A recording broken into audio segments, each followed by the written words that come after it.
Kulong ang isang helper matapos hablutin at tangkaing nakawi ng bag ng isang vendor sa isang pribadong pamilyan dito sa Cagayan City. Kinilala naman ang biktima na si Emily Soriano, 55 taong gulang, vendor at residente ng District 1 Cagayan City, habang ang suspect ay si alias Vin, 20 taong gulang, helper at residente naman ng Malabon City, Manila.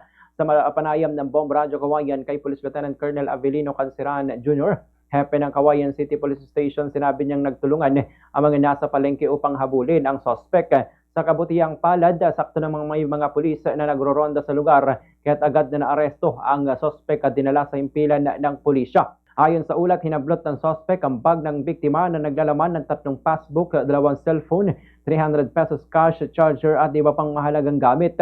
At ipinahayag ni Police Lieutenant Colonel Canceran na nakausap niya mismo ang suspect at iginit umanong naiwan siya ng kanyang mga kasamahang nag-deliver, kaya naman kinailangan niyang magkaroon ng pamasahe pabalik ng Maynila. Sa ngayon, naproseso na ang kasong theft laban sa suspect at git ng opisyal, hindi nila palalampasin ang ganitong uri ng krimen upang magsilbing babala sa iba. Samantala, sinabi rin ni Police Lieutenant Colonel Canceran na hindi itong unang insidente ng nakawan sa naturang pamilihan mula nang siya'y maupong hepe. May mga nauna na rin umanong kaso kung saan kasamahan mismo ng mga vendor ang sangkot sa pagnanakaw. Pinag-iingat ngayon ng pulisya ang mga market goers at vendors, lalo na ngayong papalapit na ang panahon ng Pasko kung kailan kadalasang tumataas sa mga kaso ng petty crimes.